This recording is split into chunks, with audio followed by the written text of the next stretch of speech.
Bonjour à vous, j'espère que vous allez bien. C'est avec plaisir que je vous retrouve au travers de cette vidéo dans laquelle je voudrais vous partager une problématique qui est de plus en plus récurrente au travers des personnes que j'accompagne.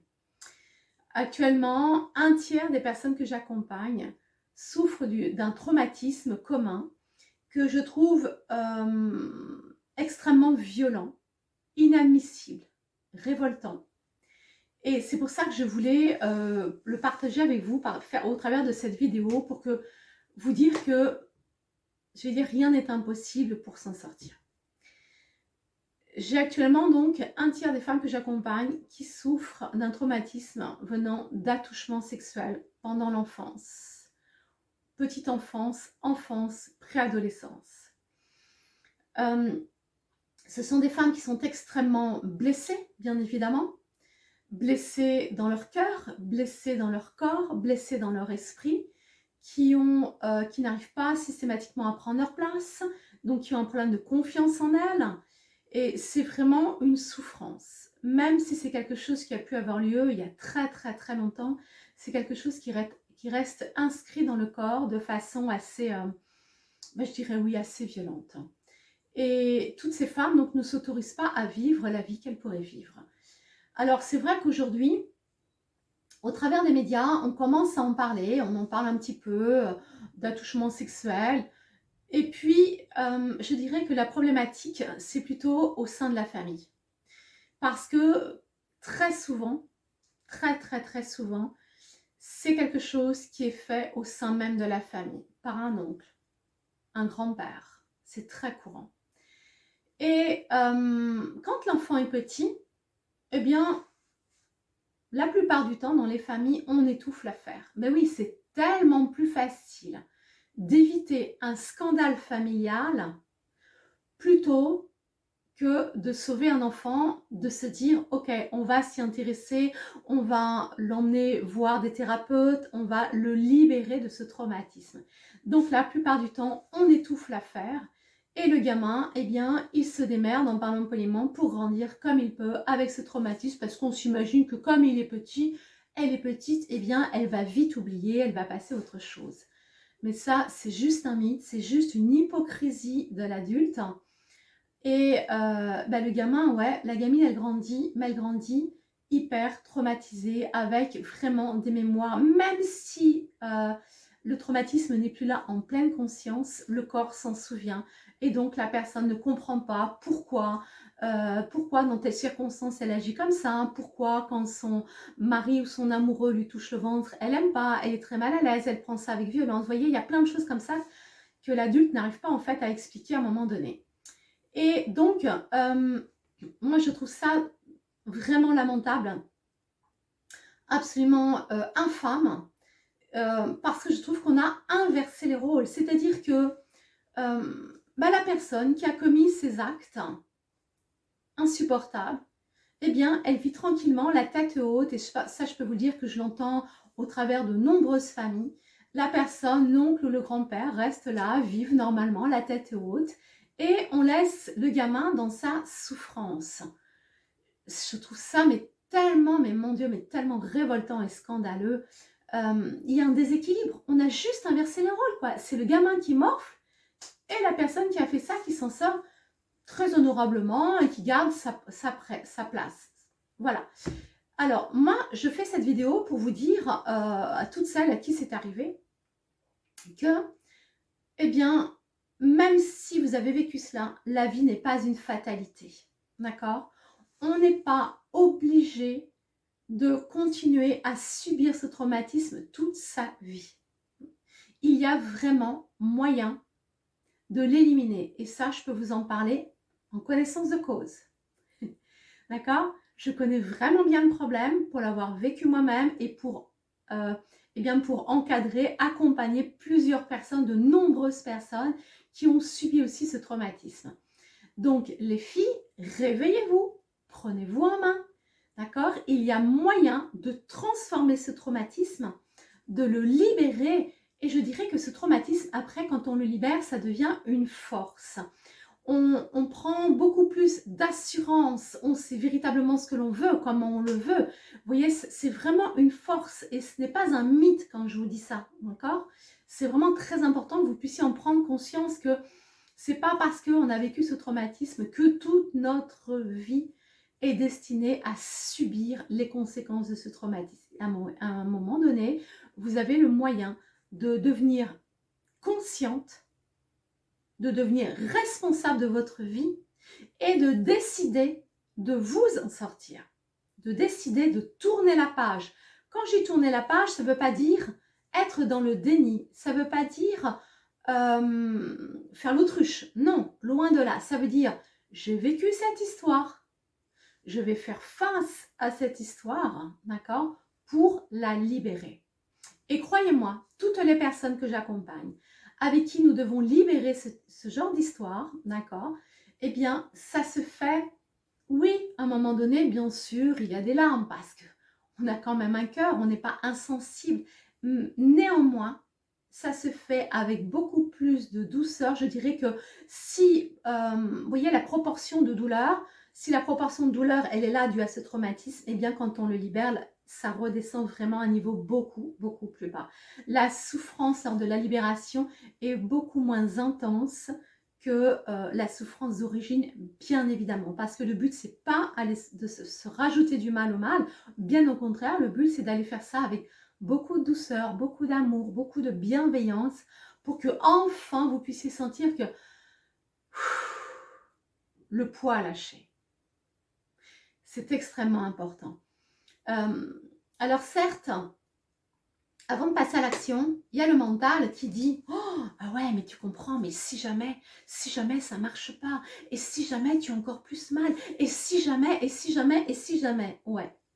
Mais moi, je vais dire à votre mental, et si jamais tu ne faisais rien, est-ce que tu crois que ça va s'arranger?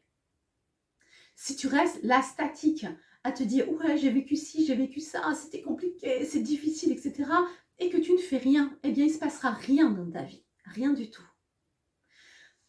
Il faut vraiment, croyez-moi les filles, il faut vraiment, on a toute cette force, toute, pour pouvoir libérer ce genre de traumatisme, d'accord? Je ne suis pas exceptionnelle, les personnes que j'accompagne n'ont rien d'exceptionnel non plus, nous sommes des gens normaux, simplement à un moment donné, on a décidé de passer outre, on a décidé que c'était fini, qu'il était hors de question de continuer à se gâcher la vie à cause de traumatismes qui nous viennent de l'extérieur.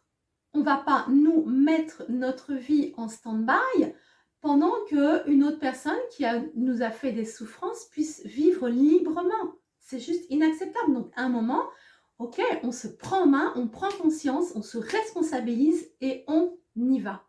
Le mental, il va vous mettre des freins, mais c'est tout à fait normal. Le mental, il a peur. C'est normal, nous ne sommes que des humains. Et l'humain, il a des émotions, il a des peurs. Donc, ne vous inquiétez pas, c'est normal d'avoir des peurs, mais vous allez voir que quand on a réussi à libérer, ces peurs, elles deviennent mais complètement dérisoires. On se dit même, oh, mais pourquoi je ne l'ai pas fait avant, quoi? Pourquoi c'est tellement génial de se libérer de ça. C'est vraiment, c'est un changement intérieur, d'accord? C'est parce que cette mémoire, elle est inscrite dans le corps. Moi, toutes les personnes que j'accompagne qui ont vécu ce traumatisme, quand je fais la lecture de corps, c'est inscrit dans le corps. Donc, c'est vraiment un changement de l'intérieur et c'est un droit. Tout le monde a le droit de se libérer de traumatisme. D'accord? Alors, comment on fait? On part vraiment justement de cette conscience. Ça veut dire qu'on ne reste plus dans le déni, on ne reste plus dans, vous savez, le truc, on passe par 1000 chemins, on détourne, oui, peut-être que... Non, non. On prend conscience de cette problématique et on la verbalise. Alors, on ne va pas aller raconter l'histoire à proprement parler, bien évidemment. Hein. Voilà, on va rester très superficiel dans l'histoire, mais en tous les cas, il faut vraiment la reconnaître, son histoire. Il faut, j'allais dire, reconnaître sa position aussi de victime parce que, bon, même si ce n'est pas un mot que j'aime, il faut reconnaître que quand on vit ça, on est victime. D'accord? Ce n'est pas un gros mot, d'accord?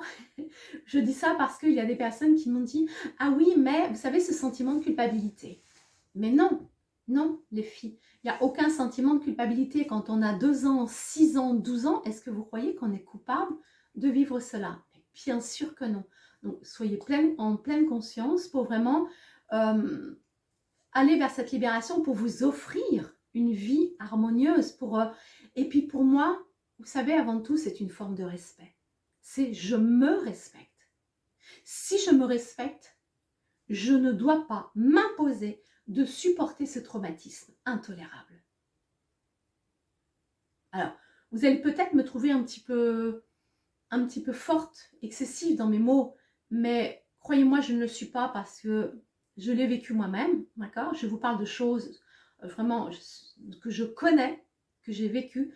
Donc, croyez-moi, quand on a réussi à libérer ce trauma, mais il y a vraiment, on retrouve une vie harmonieuse, on retrouve une légèreté, c'est une ouverture, c'est une libération, on reprend son pouvoir, on reprend son plein pouvoir, on ose, c'est oser faire les choses. Vous avez le droit d'aller bien, vous avez le droit de vous épanouir. Imaginez-vous un seul instant avoir cette sensation de liberté au niveau de l'esprit, cette sensation de liberté au niveau de votre corps. C'est vraiment, c'est l'amour de soi, c'est se donner de l'amour pour soi, pour sa personne, pour son corps aussi, pour son corps physique, parce que nombreuses sont les personnes aussi qui ont vécu ça et qui n'aiment pas leur corps, qui ont beaucoup de mal à regarder le corps, qui ont beaucoup de mal à s'aimer. Ça amène aussi la fluidité dans les relations. Vous savez, pas d'ambiguïté, tout est fluide, tout est léger, c'est la confiance en soi, hein, c'est retrouver, oui, une vie sereine, c'est savoir aussi, et ça c'est très important, c'est savoir s'imposer. S'imposer avec respect, bien évidemment, avec bienveillance, mais savoir s'imposer, ça veut dire quoi? Savoir poser ses limites, ne plus subir. Combien de personnes que j'accompagne qui ont subi des attouchements sexuels et qui, dans leur vie d'adulte, n'arrivent pas à dire non, n'arrivent pas à poser leurs limites, n'arrivent pas à s'imposer. Et ça, c'est juste pas possible. Respectez-vous. Faites ce travail pour apprendre à vous respecter, à prendre votre place.